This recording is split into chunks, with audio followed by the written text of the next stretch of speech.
ጤና ይስጥልን ክቡራትና ክቡራን አድማጮቻችን እንደምን አደራችሁ። የዕለተ እሁድ የጠዋት ፕሮግራማችን እነሆ ጀመረ። ከሁሉ አስቀድመን መልካም ቀን እንዲሆንላችሁ እንዲሆንልን እንመኛለን።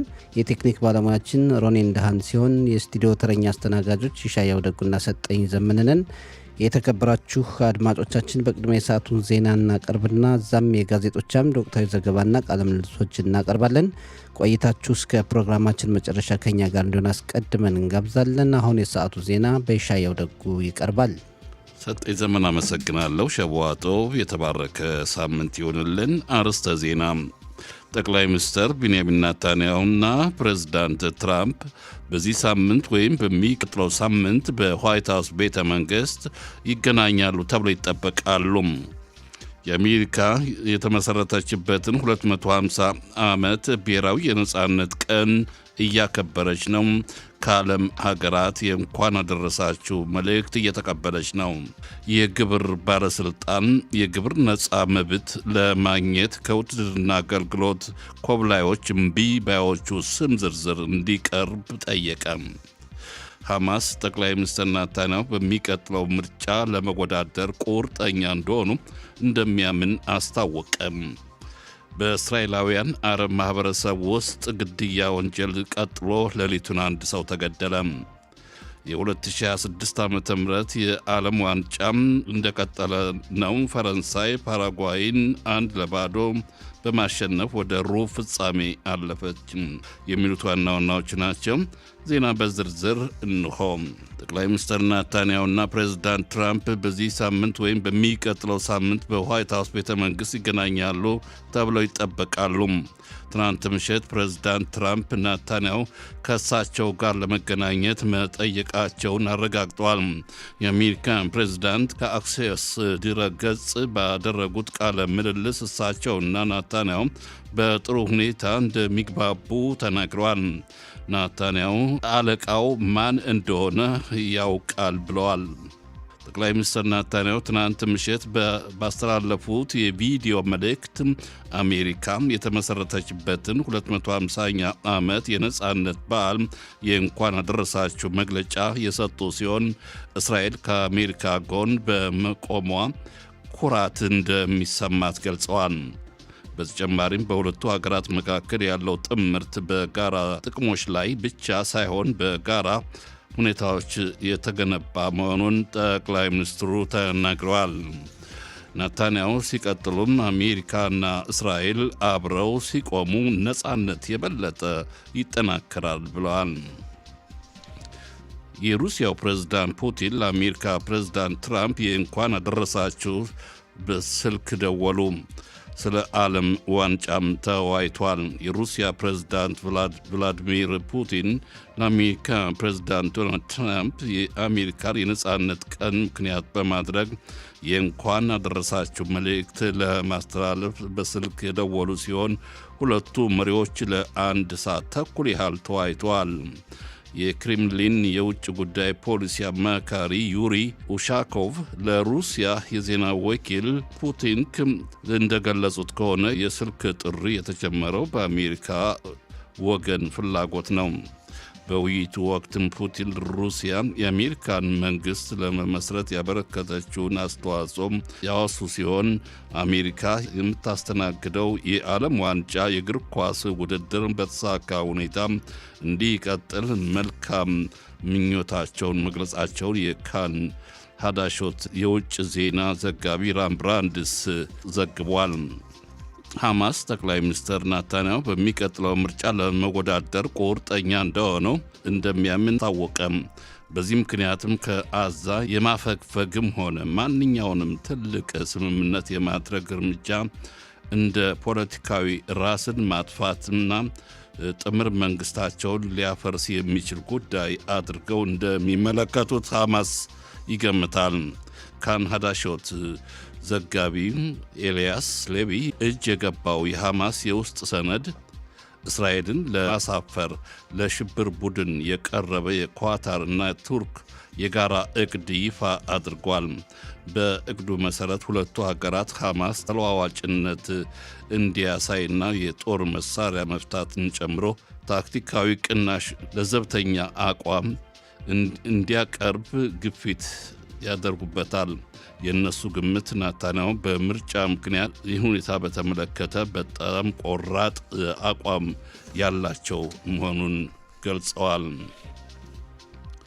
የግብር ባለስልጣን የግብር ነፃ መብትን ለማግኘት ከውትድርና አገልግሎት ኮብላዮች እምቢ ባዮቹ ስም ዝርዝር እንዲቀርብ ያቀረበውን ጥያቄ የምክር ቤት የክነሴቱ የገንዘብ መደበኛ ኮሚቴ ሊቀመንበር ጥያቄውን ተቃወሙ።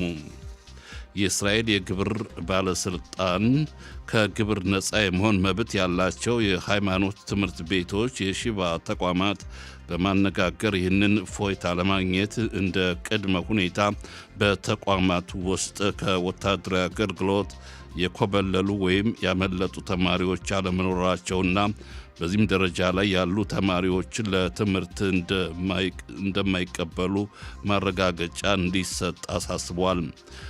ካን ሀዳሾት ዘጋቢ የሆነው ዳንኤል ግሩምባይስ እንደዘገበው ከሆነ ተቋማቱ ፍቃዱ በሚጠየቅበት የትምህርት ዘመን ውስጥ የሚማሩትን ሁሉንም ተማሪዎች የስም ዝርዝር አያይዘው እንዲያቀርቡ ተጠይቀዋል። የሊኩድ ፓርቲ አባልና የገንዘብ ኮሚቴ ሊቀመንበር የሆኑት ሃኖክ ሚልቡስኪ የግብር ባለስልጣን ጥያቄ በመቃወም በኤክስ ትዊተር ገጻቸው ላይ እንዲህ ሲሉ ጽፈዋል። የመንግሥት ዋና ሕግ አማካሪዋና መልእክተኞቿ በሐረሪ ማኅበረሰብ ላይ በከፈቱት ጦርነት እኛ ያለምንም ማመነታታትና ግራ መጋባት ከሐረሪ ማኅበረሰብ ጎን መቆም አለብን ያሉትም በእስራኤላውያን አረብ ማኅበረሰብ ውስጥ ያለው ጥቃት፣ ረብሻ፣ ግድያ በመቀጠል በሌሊቱን በዴር ሃና ገጠር መንደር አንድ ሰው ሌሊቱን ተገደለ።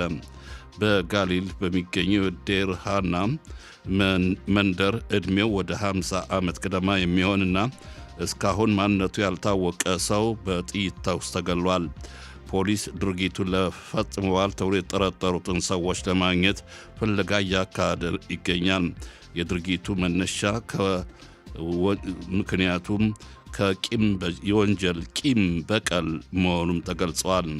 ስፖርት የያዝነው 2026 ዓ.ም ዓለም ዋንጫ ፈረንሳይ ፓራጓይን 1-0 በማሸነፍ ወደ ሩብ ፍጻሜ አልፋለች። ለፈረንሳይ ብቸኛዋ ጎል ያስቆጠረው ደግሞ ኪሊያን ምባፔ ሲሆን ኮከብ ተጫዋች ነው። በዚህም በውድድሩ ያስቆጠራቸው የጎል ብዛት ከአርጀንቲናው ሊዮኔል ሜሲ ጋር እኩል በማድረግ 7 ጎል አስቆጥሯል። ይህም የስፖርት ጨዋታ ካን ሀዳሾት ዜና ይዘግባል። ይህም በካን 11 በቴሌቪዥን ጣቢያ፣ በካን ረሸት ቤት ሬዲዮ እንዲሁም በሌሎቹም ረሸት ቤት እንዲሁም በካን ቦክስ በመሳሰሉት በቀጥታ እየተሰራጨ ነው። የአየር ጸባይ ትንበያ ዛሬ እና የነገ በሙቀቱ መጠን ላይ ምንም አይነት ለውጥ አይኖረውም። ማክሰኞና ሮብ በተለይ በተራራማ ቦታዎች፣ በከፍተኛ ቦታዎች እና በሀገሪቱ መሀል ሀገር አካባቢዎቹ ደረጃ በደረጃ መጠነኛ የቅዝቀዛ የአየር ጠባይ ሁኔታ ይኖራል ተብሎ ይጠበቃል። የሰዓቱ ዜና እስከዚሁ ነው። ሰጠኝ ሻያው ለዜናው እናመሰግናለን።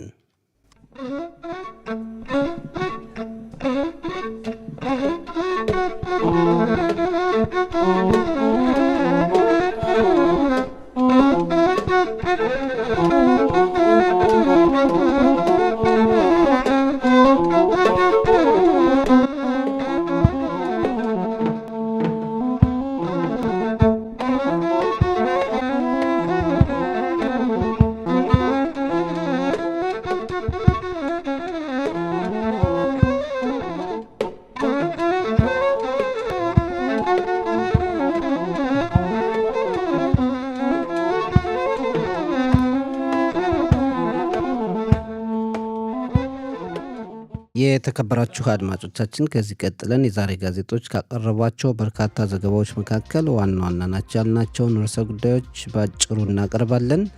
በየዕለቱ እየታተሙ ለአንባቢያን የሚቀርቡት 3 ጋዜጦች ይዲኦት አህሮኖት፣ ማዕሪብና ሃሬዝ ለዝግጅት ክፍላችን የደረሱ ሲሆን የማዕሪብ ጋዜጣ በሊኩድ ፓርቲ የነበረ አካሄድ ላይ ለውጦች እየመጡ ነው በሚል ርዕስ በፊት ገጹ ዘገባ ያቀረበ ሲሆን ያለፈው ሳምንት መጨረሻ ድራማዊ ክስተት የታየበት ነው። በሊኩድ ፓርቲ ስር ሆነው ከ20 ዓመታት በላይ በፖለቲካው ዓለም ያገለገሉት የክኔሴት አባል ዩሊ ኤድልሽታይን ፓርቲውን የሚለቁ መሆኑን አስታወቁ። በአዲስ የፖለቲካ እንቅስቃሴ የሚመጡ መሆኑን አስታውቀዋል። በሊኩድ ፓርቲ የፕራይመሪዝ ምርጫም አልሳተፍም ብለዋል። ዩሊ ኤድልሽታይን ለሀሬዲም ፓርቲዎች ምንም ዋስትና ሳይገባ አዲስ የፖለቲካ መንገድ ሊጀምሩ ነው ካለ በኋላ ማዕሪብ ጎን ለጎን ደግሞ የሊኩድ ፓርቲ ፍርድ ቤት እስከ ነገ ወዲያ ማክሰኞ ድረስ የፓርቲው የሕግ አርቃቂ ኮሚቴ የቅድመ ምደባው ፕራይመሪዝን መመሪያ መወሰን አለበት ብሎ ትዕዛዝ አስተላልፏል። አሊያም በ2022 ዓ.ም እንደተካሄደው የሊኩድ ፕራይመሪዝ ምርጫ አካሄድ ሊሆን ይገባል የሚል ሀሳብ አቅርቧል። በ2022 ዓ.ም የፓርቲው ፍርድ ቤት የፓርቲው መሪ ጠቅላይ ሚኒስትር ናታንያሁ 5 የፖለቲካ ተወዳዳሪዎች በመጀመሪያዎቹ ቦታዎች እንዲያስገቡ ፈቅዶ ነበር ተብሏል። ከቅርብ ጊዜ ወዲህ የሚወጡ ዘገባዎች እንደሚጠቁሙት ጠቅላይ ሚኒስትር ናታንያሁ አዳዲስ ነባር ለሆኑ የፖለቲካ ሰዎች እድሉን ለመስጠት ከ8 እስከ 10 ሰዎች ሳይወዳደሩ በሊኩድ ቦታ እንዲሰጣቸው ይፈልጋሉ መባሉ ይታወሳል። የይዲኦት አህሮኖት ጋዜጣም በተመሳሳይ ሁኔታ በሊኩድ ፓርቲ ስር ለበርካታ ዓመታት በእስራኤል ፓርላማ የቆዩት ዩሊ ኤድልሽታይን ፓርቲውን ለመልቀቅ እንደወሰኑና በአዲስ እንቅስቃሴ ወደ ፖለቲካው ዓለም የሚመጡ መሆኑን ማስታወቃቸውን ጋዜጣው ዘግቦ ትንንሽ ፓርቲዎች የመጪውን የእስራኤል ምርጫ ውጤት ወሳኝ ይሆናሉ የሚል ግምት መኖሩን ጋዜጣው ዘግቧል። የማዕሪብ ጋዜጣም ሆነ ሌሎች ጋዜጦች ካቀረቧቸው ዘገባዎች መካከል አንዱ በጠቅላይ ሚኒስትር ናታንያሁና በፕሬዝዳንት ትራምፕ መካከል የስልክ ውይይት እንደነበርና ይህን ተከትሎ ሁለቱ ባለስልጣናት በዚህ ሳምንት አሊያም በመጪው ሳምንት ለመገናኘትና በተለያዩ ጉዳዮች ለመወያየት መፈለጋቸውን ጋዜጦች ዘግቧል። የማዕሪብ ጋዜጣ እንደ ጠቅላይ ሚኒስትር ቢሮ መግለጫ በሚል እንደዘገበው ናታንያሁ ከትራምፕ ጋር በስልክ ተወያይቷል። በተለይ የአሜሪካ 250ኛ ዓመት የነጻነት ቀን ምክንያት በማድረግ ጠቅላይ ሚኒስትር ናታንያሁ ከፕሬዝዳንት ትራምፕ ጋር ተወያይተዋል። በውይይታቸው ወቅት ሁለቱ ባለስልጣናት በቅርቡ ለመገናኘት ከስምምነት ላይ ደርሰዋል። ናታንያሁና ትራምፕ መካከል ያለው ግንኙነትም ጥብቅ እንደሆነ ገልጸዋል። ያም ሆኖ ግን ትራምፕ ማን አለቃ ወይም ቦስ እንደሆነ ናታንያሁ ያውቃሉ ማለታቸውን ጋዜጦች በዘገባቸው ተመልክተዋል። ሌላው ማዕሪብ የዘገበው ባለፉት የሳምንቱ መጨረሻ ቀናት በተለያዩ ቦታዎች ከውሃ ሰምጠው መሞታቸውንና ሰዎች በውሃ እየዋኙ እያሉ ሰምጠው መሞታቸውንና አንዳንድ የመዋኛ ቦታዎች አደገኛ መሆናቸውን ዘግቧል። በርሾን ለጽዮን ከተማ የ25 ዓመት ወጣት በከተማዋ በሚገኘ የባህር ዳርቻ ሰምጦ መሞቱን ጋዜጣው ዘግቧል። ፓልማኪም በተባለው የባህር ዳርቻም ባለፈው ሳምንት የ15 ዓመት ልጅ እንዲሁ በተመሳሳይ ሁኔታ ከውሃ ውስጥ ሰምጦ መሞቱ መገለጹ ይታወቃል። በአውሎን ከተማ የ6 ዓመት ልጅ በህዝብ መዋኛ ቦታ ሰምጦ በተደረገለት እርዳታ ህይወቱ ሊተርፍ ችሏል ብሏል። ስዶት ኔጌቭ በተባለው ቦታም ደግሞ የ3 ዓመት ልጅ እንዲሁ በዋና ቦታ ሰምጦ ተጎድቶ በከባድ ሁኔታ ላይ እንደሚገኝ፣ በአጠቃላይ በመዋኛ ቦታዎች አስፈላጊው ጥንቃቄ ካልተደረገ አደገኝነታቸው ከፍተኛ ነው በማለት የማዕሪብ ጋዜጣ ካጋጠመው ሁኔታና ወደፊት ከሚኖረው ስጋት አንጻር እያነጻጸረ ዘግቦ ለአንባቢያን አቅርቧል። የይዲኦት አህሮኖት ጋዜጣ በኢራንና ቱርክ መካከል በማለት የሁለቱ ሀገራት ሁኔታ ከእስራኤልና አሜሪካ አንጻር ያለውን ግንኙነትና ስጋት ዘግቧል። የኢራን መሪዎች ከአሜሪካ ጋር በሚካሄደው ድርድር ጡንቻቸውን እያሳዩ ነው። የአሜሪካን ጥያቄዎችም በቀላል እየተቀበሉ አይደሉም። በሌላ በኩል ደግሞ የቱርክ መሪዎች በእስራኤል ላይ መዛታቸውን ቀጥለዋል ብሏል። የአሜሪካው ፕሬዝዳንት ዶናልድ ትራምፕ በቱርክ ጉብኝት ለማካሄድ እቅድ ይዘዋል። ከጉብኝታቸው በፊት ግን ቱርክ ከእስራኤል ጋር ያላት ግንኙነት የበለጠ እየሻከረ መጥቷል። ቱርክ እስራኤልን እየወቀሰች ያለው ፍልስጤማውያንን ትበድላለች በሚል ነው። የቱርክ ውጭ ጉዳይ ሚኒስትር እስራኤል በሰብአዊ መብት ላይ ጉዳት ታደርሳለች፣ ይህ ሁኔታ መቀጠል የለበትም ብለዋል። እስራኤልም የቱርክ ኦቶማን ኢምፓየር ከ100 ዓመታት በፊት በአንደኛው የዓለም ጦርነት ወቅት በአርመን ሕዝብ ላይ የፈጸመው ጭፍጨፋ እውቅና መስጠቷ ይታወሳል። ቱርክ የእስራኤልን እርምጃ አልወደደችውም። በሁለቱ ሀገራት መካከል ያለው ግንኙነት የበለጠ እየሻከረ መጥቷል። በሌላ በኩል አሜሪካና ቱርክ መልካም ወዳጅነት አላቸው። ፕሬዝዳንት ትራምፕ ቱርክን ሊጎበኙ ነው በቅርቡ። በሚጎበኙበት ወቅትም ኤፍ-35 የተሰኙ ዘመናዊ ተዋጊ አውሮፕላኖች ለቱርክ እንዲሸጥ ሊስማሙ ይችላሉ ተብሎ ይገምታል። ይህ ደግሞ ለእስራኤል ጥሩ አይደለም። እስራኤል በየጊዜውን እያወገዘቻት ላለችው ሀገር በጣም ዘመናዊ ተዋጊ አውሮፕላን እንዲሸጥ ፕሬዝዳንት ትራምፕ ይስማማሉ የሚል ስጋት በእስራኤል በኩል አለ። ይህ ሁኔታ እስራኤልን ማሳሰቡን የኢዲዮት አህሮኖት ጋዜጣ ዘግቧል። ሌላው የካቲት 8 ቀን 2026 ዓ.ም በእስራኤል አየር ኃይል ጥቃት የተገደሉት የኢራኑ የበላይ መሪ አሊ ሀምናይ ወይም ካምኒ ከ4 ወራት በኋላ በሚሊዮን የሚቆጠሩ ዜጎች በተገኙበት የአስከሬን ሽኝት እየተደረገ ነው። ትላንት የተጀመረው የአስከሬን ሽኝት እና የቀብር ስነስርዓትም የተወሰኑ ቀናት ይቆያል ተብሎ ይጠበቃል። ይሁን እንጂ በአስከሬን ሽኝቱና የቀብር ስነስርዓቱ ተተኪው ልጃቸው ሙጅዳባ ሀሚናይ አልተገኘም። ምናልባት ከደህንነት ጥበቃው አንጻር ሊሆን ይችላል የሚል ጥርጣሬ አለ። በሌላ በኩል ሙጅዳባ ሀምናይ አባቱ በተገደሉበት ወቅት ቆስሎ ነበር። ከዚያን ጊዜ ጀምሮ በመገናኛ አውታሮች በአካል ታይቶ አይታወቅም። የአባቱ አሊ ካሚኒ የቀብር ስነስርዓት እየተካሄደ ባለበት ወቅትም አልተገኘም። በሌላ በኩል ኢራን የቀብር ስነስርዓቱን ተከትሎ ባለው ወቅታዊ ሞቃታማ የአየር ጸባይና የዜጎች ቁጣ እስከ 3000 የሚሆኑ ሰዎች ሕይወታቸው የሚያልፍበት ሁኔታ ሊኖር ይችላል የሚል ስጋት ያላት መሆኑን የማዕሪብ ጋዜጣ ዘግቧል። የኢዲዮት አህሮኖት ጋዜጣ ዛሬ ካቀረባቸው ዘገባዎች መካከል አንዱ እስራኤል የኢራንን ተደራዳሪ ቡድን አባላት በተለይ የኢራን ውጭ ጉዳይ ሚኒስትር አባስ አራክቺንና የፓርላማውን አፈ ጉባኤ ካሊባፍን ለመግደል አቅዳ ነበር ብሏል። የኒውዮርክ ታይምስ ጋዜጣ እንደዘገበው ከሆነ እስራኤል የኢራንን ተደራዳሪ ቡድን ለመግደል ማቀዷን ነው። ይሁን እንጂ እስራኤል ወሬው ከእውነት የራቀ ነው በማለት ማስተባበሏን የኢዲዮት አህሮኖት ጋዜጣ ጨምሮ ዘግቧል።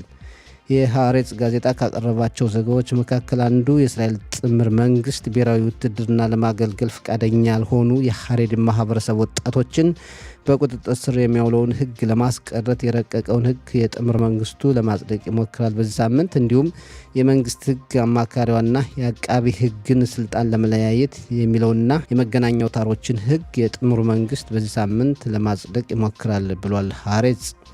ሌላው የአሜሪካ 250ኛ ዓመት የነጻነት ቀን ትላንት ሲከበር የአሜሪካው ፕሬዝዳንት ዶናልድ ትራምፕ ንግግር አሰምተዋል። ትራምፕ በንግግራቸው በአሜሪካ የኮሚኒስት ማለትም የሶሻሊስት ስርዓትን ለማስፈን የሚጥሩ አካላት እንዳሉ አስጠንቅቀዋል ብሏል የሐሬጽ ጋዜጣ።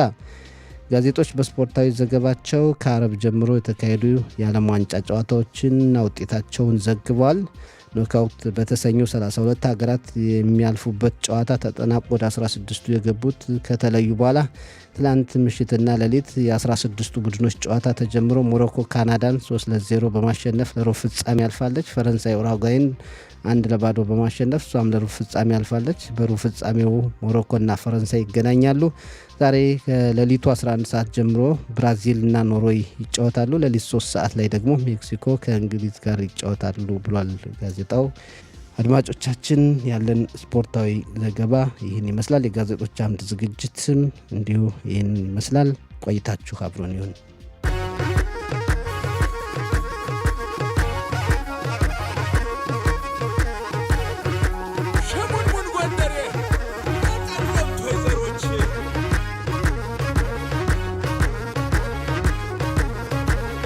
የጠዋት ሙዚቃ በእንዲህ እንዳለ ሰጠኝ ዘመነ ከእንቅልፌ ያነቃቃን ብለህ ትገምታለህ? በጣም ያነቃቃል እንጂ ጥሩ ነው። ያው አንተና እኔ አንዳንዴ ወዝ ወዝ እንላለን። መቼም የቴሌቪዥን ጣቢያ ስላልሆነ አያዩንም እንጂ ዜማዎች ሲኖሩ ያው እንደዚህ እስክስታ ይሉታል አይደለም? ሰውነትን አዎ ጥሩ ነው። ሲመቸን በጎ ጥሩ ሳምንት ይሁንልን። የተባረከ ጥሩ ሳምንት ይሁንልን። መልካም ሳምንት ይሁን። እስኪ ጥያቄውን ወደ አንተ ጀምረው ሻያው። እንግዲህ ጠቅላይ ሚኒስትር ቢንያሚን ኔታንያሁና ፕሬዝዳንት ትራምፕ በቅርቡ ሊገናኙ መሆኑ ተገልጿል። ትላንትም እንደተወያዩ ነው የተነገረውና አላማው ምን ይሆን ይሻያል? እንግዲህ በሁለቱ መሪዎች መካከል በኛው በጠቅላይ ሚኒስትር ቢንያሚን ኔታንያሁ እና በአሜሪካ ፕሬዝዳንት ዶናልድ ትራምፕ መካከል ባለፉት ሳምንታት እንዳው የመቀያየም ሁኔታ ግንኙነታቸው በጣም የጠበቀ ነበረ። ግን ወደ አሁኑ ትንሽ ተኮራርፈው ነበረ። ይህንን ነገር ተወት ለማድረግ እና የበለጠ ግንኙነታቸውን ለማጠናከር እንዲያው በዚህ ጀመርን እንጂ በዋናነት እንግዲህ የውይይታቸው የሚያተኮረው በምንድን ነው? በአሜሪካና በኢራን መካከል እየተካሄደ ያለው የተኩስ አቁም ድርድራቸውን በተመለከተ የደረሱት የመግባቢያ ሀሳብ በኢራንና በአሜሪካ መካከል እንዴት ነው? ከባለፈው ፌብሩዋሪ ወር ላይ በሁለቱ ሀገራት አሜሪካና እስራኤል ጦር በመተባበር ኢራንን አጥቅተዋል። የኢራኑን መንፈሳዊ መሪ ጠቅላይ መሪ አሊ ሀማናይ ተወግዷል። በዚህ ዙሪያ ላይ ግን ያሉት የደረሱባቸው ስምምነቶችስ ምን ይመስላል? በጣም ለእስራኤል ደህንነቷ አስጊ የሆነው የኢራን የምትገነባው የኒውክለር ቦምብ በተመለከተስ ምን ይሆናል? ኢራን ያላትን የረዥም ርቀት ተምዘግዛጊ ሚሳይሎች ባሊስቲክ ሚሳይሎች የወደፊት እጣ ፋንታ ምንድን ነው የሚሆነው?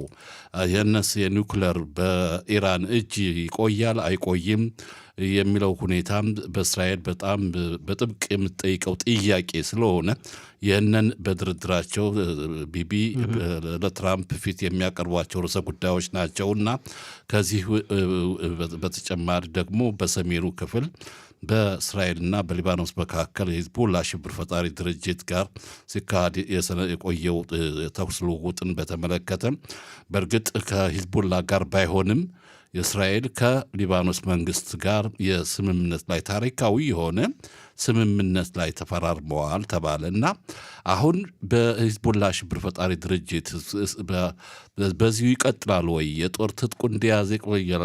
በሰሜኑ ክፍለ ሀገርም የጸጥታ የተረጋገጠ ሁኔታ እስካልተገኘ ድረስ የእስራኤል ህዝብ በሊባኖስ ድንበር አካባቢ በሚሊዮኖች የሚቆጠሩ እስራኤላውያን ይህንን አጠራጣሪ ሁኔታ ነው ያለው። ከሊባኖስ ጋር የተደረሰው ስምምነት ምን በዋናነት በሂዝቦላ አሸባሪ ላይ ምን እንዴት ይታያል በሚለው እና በደቡብ ሊባኖስን የያዘው የእስራኤል መከላከያ ሰራዊት የጦር የመከላከያ ቀጠና በተመለከተ ደግሞ ጦሩ እንዲለቅ አንዳንድ አካባቢዎች እንዲለቅ የሚል ሁኔታ ሰምተናል እና ይህንን ተቃዋሚዎችም አሉ የተረጋገጠ አይደለም የሚል ዜና እንሰማለን እና በዚህና በሌሎች ጉዳዮች ለመነጋገር ያው ይሄዳሉ ተብሎ ይጠበቃል።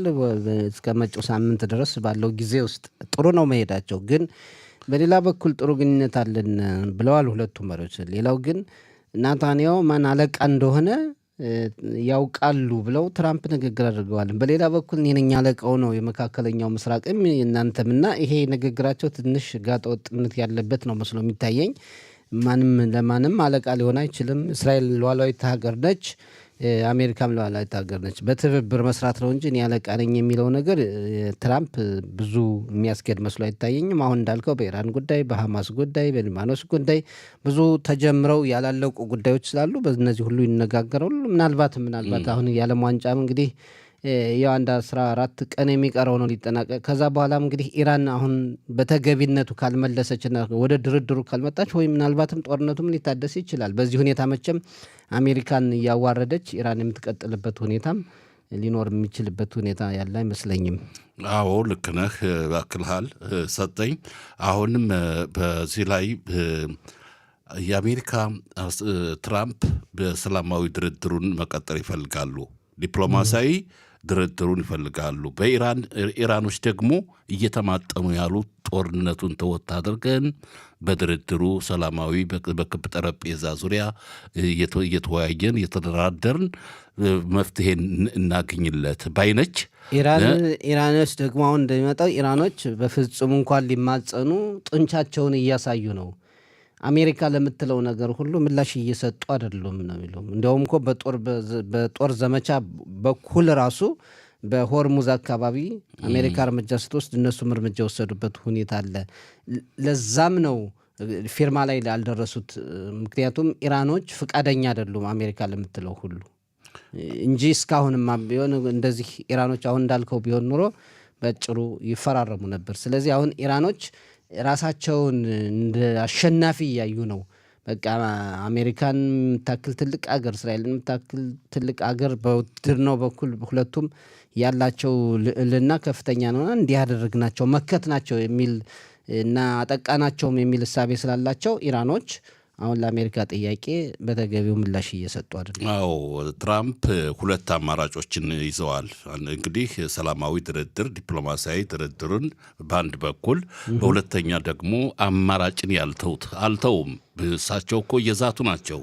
ወታደራዊ በኢራን ላይ ወታደራዊ ኃይል እርምጃ እንወስዳለን እያሉ እኮ እያስፈራሩ ነው። እና ይህን አማራጭ በመጨረሻ በድርድሩ ጥሩ ውጤት ካልተገኘለት እንደገና ወታደራዊ የማጥቃት እርምጃ ይወሰዳል የሚል ግምት አለ። እንግዲህ በእንዲህ እንዳለ ወደሚቀጥለው ርዕሰ ጉዳይ ስናልፍ ደግሞ የሐማስ ድርጅት ያለውን ጸረ እስራኤል እንቅስቃሴ ለመተው ፈቃደኛ ለመሆኑን ተገልጿል። እንዲያውም የእስራኤልም የውስጥ ጉዳይ እየገመገመ ነው ይባላል። እንዴት ነው ይህ ሁኔታ በተመለከተ በዜናም ብዙ በጥቂቱ ተመለከት ነውና ሐማስ ከእስራኤል ያለውን እንቅስቃሴውን ከእስራኤል የብሔራዊ የክነሴት ምርጫ ጋር እየተቃረበ በመሄዱ ጠቅላይ ሚኒስትር ብንያሚን ኔታንያሁ ይህንን ደግሞ ከዚህ በጣም በጥብቅ የያዙት ርዕሰ ጉዳይ ስለመሆኑ ነው አንድ የተገኘ ውስጣዊ ሰነድ ይፋ የሆነው። እና እንዴት ነው ባጭሩ አሁን ጠቅላይ ሚኒስትር ኔታንያሁም ሊወዳደሩ ይችላሉ የሚል ሰነድ እንደወጣ በሐማስ በኩል ይሄ ምንም የሚያጠራጥር ነገር አይደለም። ፓርቲውን እየመሩ ነው ያሉ። እሳቸው ግን የዛን አካባቢ የያዙትን አሜሪካም የያዘችውን አቋም ማስቀረትና ማንኮላሸት ነው ዋና ዓላማቸው። በዚህም ሆነ የአሜሪካው ፕሬዝዳንት የያዙት የሰላም እቅድ አሁን ለምሳሌ ሐማሶች የጦር መሳሪያ እንዲተው አንዳንድ ቦታዎችን እንደዚህ የተባለውም በሙሉ ለማስቀረት ከሌሎች ከቱርክም ከካታርም ጋር እየተመሳጠሩ የእስራኤልን እቅድ የማስቀረት የአሜሪካን እቅድ የማስቀረት ፍላጎት ናላቸው። ባጭሩ ከአሁን በፊት ስንለው እንደነበረው ሐማስ የጦር መሳሪያውን የመፍታት እቅድ ወይም ሰላማዊ ጠረጴዛ መጥቶ የተባለውን ነገር የማድረግ ፍላጎት እንደሌለውና ምክንያት ፈጥሮ የበለጠ ራሱን ለማጠናከር የሚፈልግበት ሁኔታ ነው። አሁን ባለፈው ሳምንት ተኩል አካባቢም ይፋ የሆነው መረጃ የእስራኤል የመረጃ ድርጅት ባለስልጣናት እንደገለጹት የሐማስ ድርጅት ራሱን እያጠናከረ ነው። እንዲያውም ዳግመኛ የጥቅምት 7 አይነት የሽብር ጥቃት የመፈጸም እቅድ አለውን የተባለ ሐማስን ሁልጊዜም በጦር መሳሪያ ነው ማሸነፍ የሚቻለው የሚሉ እስራኤል መሪዎች አሉ። ያ አዋጭ ነው መስሎ የሚታይ እንጂ አሁን ሰላማዊ ግንኙነት እስከ ዛሬ የተካሄደ ለምንድን ነው ጎን ለጎን ያልተሰራ? የጋዛ ጉዳይ ራሱን እስኪያጠናክር የእስራኤልን የውስጥ ጉዳይ እስኪፈትሽ የት ነበሩ? የአሜሪካው ፕሬዝዳንት ዶናልድ ትራምፕ እየጀመሩ የሚተዋቸው ነገሮች ለእስራኤል ጠንቅ ነው የሚሆን መስሎ የሚታየኝ። አሜሪካንም እስራኤልንም ለማዋረድ ነው ፍላጎቱ። ይህ በእንዲህ እንዳለ አሸማጋዮቹ ጣልቃ ገብነታቸው ባለፈው ሐሙስ ላይ በዜና እንዳሰማነው ከሆነ ግብፅ ለሐማስ ባስተላለፈችው መልእክት ሐማስ የጦር ትጥቁን በሙሉ ከሚወድም ከሚጠፋው ይልቅ በመያዣነት ለግብፅ ስጡን የሚል ጥያቄ አቅርባለች ለሐማስ። ያለ እንግዲህ ጦር መሳሪያ እንደያዘ ነው በአዛ ቀበሌ ሐማስ ያን ጦር መሳሪያ ለግብፅ አስረክቡን የሚል ጥያቄ አቅርባለች ግብፅ።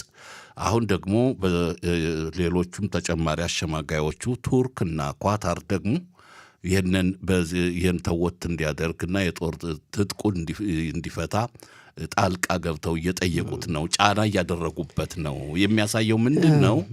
በዚህ የሚያሳየው ምንድን ነው?